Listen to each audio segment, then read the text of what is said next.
आप लोग। I hope सभी लोग अच्छे होंगे। आज हम लोग जा रहे हैं नदी वाला, क्या है भाई नदी वाला? आज नदी विश्व दिवस है, विश्व नदी दिवस है। दिनांक 22 सितंबर को हमको मैसेज आया गया था कि यहाँ मीटिंग लगना है बैरीमान में, तो हम वहीं की तैयारी बना लिए हैं। तो आए थे अपने मित्र को लेके। मित्र को लेने के बाद भैया का फ़ोन आ गया है, तो आना तो लेते आना 20 तो कुर्सी और मैट। तो हम लोग वहीं अभी आए हैं, उसका वेट कर रहे हैं जो कुर्सी और मैट देगा। तो चलते हैं, आज विश्व नदी दिवस का आपको पूरी डिटेल्स दिखाते हैं कि क्या क्या बताया जाता है। जो कि हम लोग नदी से ही बने हैं, तो नदी को ज़रूर साफ़ सुथरा रखना चाहिए फ्रेंड्स लोग। तो आपको दिखाते हैं, आगे वीडियो पे बने। देख सकते हो ये नदी जाने लगा।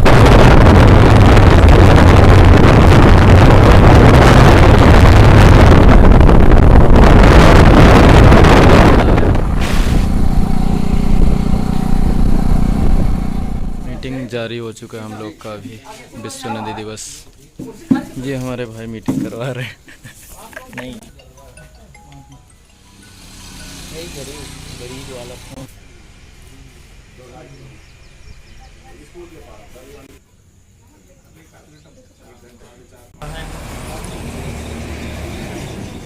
ये मीटिंग स्टार्ट हो गया, अभी देखते हैं क्या क्या जानकारी मिलता है आज।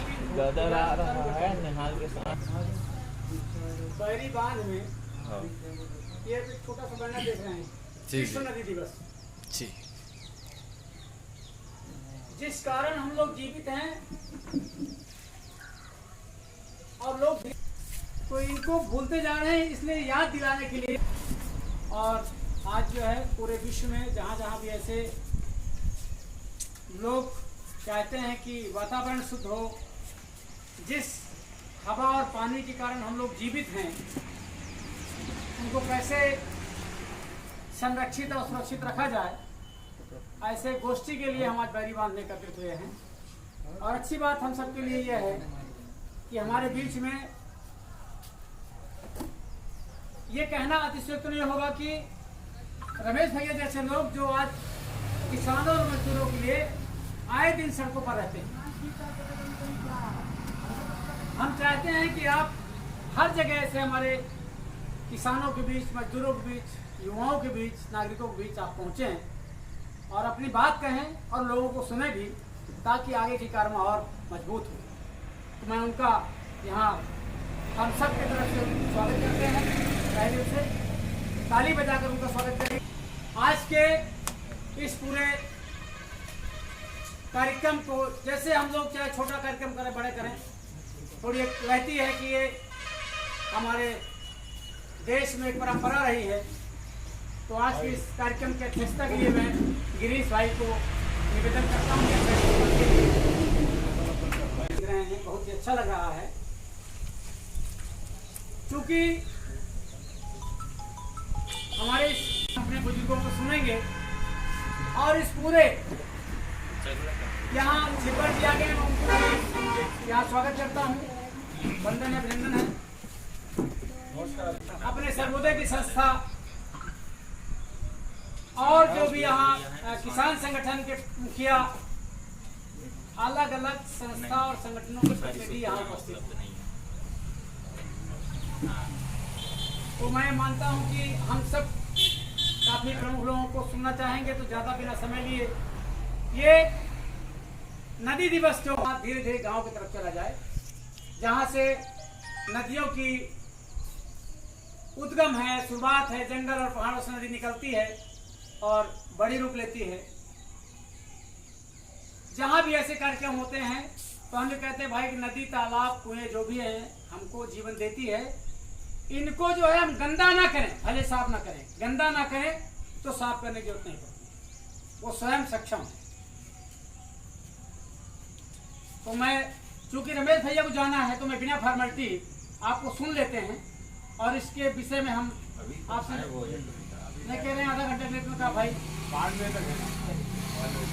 तो मैं आज के इस कार्यक्रम की भूमिका के लिए अपने संयुक्त किसान मोर्चा के प्रदेश के अध्यक्ष, जो इन सारे मामलों में काफी आज के इस विश्व नदी दिवस को बताया जाए उस समय प्रगतिशील लेखक संघ ने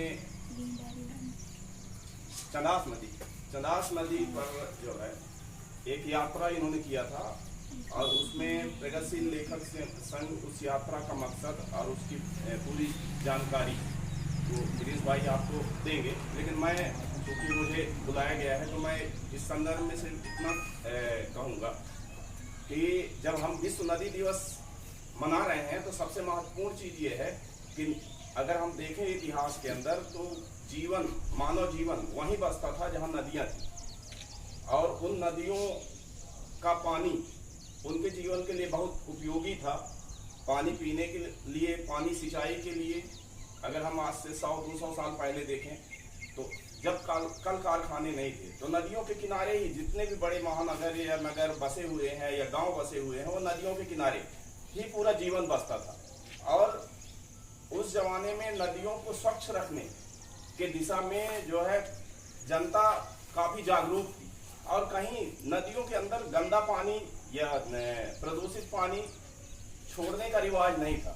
लेकिन अगर हम देखें कि जब से हमारे देश के अंदर और दुनिया के अंदर औद्योगिकरण आया है, औद्योगिकरण के इस युग में जो है हम लोग जो है उद्योग लगा रहे हैं, कल कारखाने लगा रहे हैं, और उसका गंदा पानी हम नदियों में डाल रहे हैं, उससे नदियाँ प्रदूषित हो रही हैं। और उसका इम्पैक्ट क्या पड़ रहा है इसको हमें समझना है कि जब नदियाँ प्रदूषित होगी तो उसका इम्पैक्ट ये पड़ेगा कि उस प्रदूषित पानी को हम किसी भी काम में लाते हैं या हम पीने के काम में हालत और बिगड़ती चली जाती है। वैसे हिंदुस्तान ये 3 नदियों का उद्गम स्थल है लगभग, और यहाँ पे आप लोग बैठ के नदी के बारे में चिंता कर रहे हैं।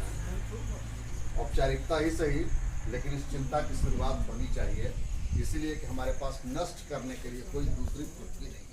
जो दुनिया हमने बनाई है वो दुनिया आदमी के रहने लायक धीरे धीरे नहीं रह रही है।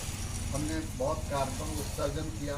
हम जंगल में जाते हैं तो वहाँ भी खोजते हैं कि ऐसी कमरा मिल जाता, अच्छा सा जगह होता, और सरकारें भी शायद कहती हैं, और इसी को हम लोग विकास का पैमाना समझ लेते हैं। बहुत ही धन्यवाद आपको कि आप आकर के इस महफिल को, इस गांव के जो लोग बैठे हैं,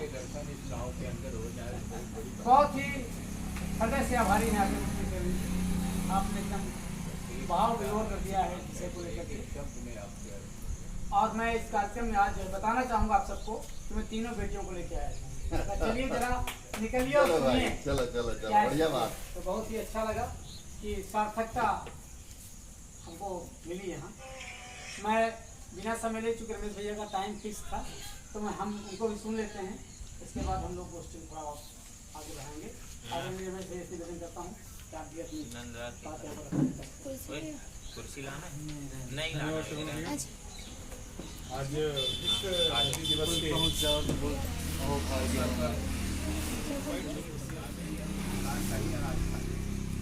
जो कि भोजन, पानी और वायु, ये 3 के बिना हमारी जिंदगी नहीं चलती। तो भोजन किसान पैदा करता है, लेकिन किसान बिना पानी के भोजन पैदा कैसे करेगा? हमारे माननीय रमेश जी ने कहा कि भोजन के लाले पड़ जाएंगे, पानी नहीं होगा तो भोजन के लाले पड़ जाएंगे। हमारे गांव के कुछ लोग बैठे हुए हैं, इनको अनाज जो है फ्री में मिलता है, लेकिन कम पड़ता है। अभी ज़्यादा लोग नहीं है, लेकिन ये आप लोग जानते हो कि इसी गांव में इतनी ज़मीन है, इतना पानी है, ये हर एक जो है भरपूर खाना मिल सकता है। सरकार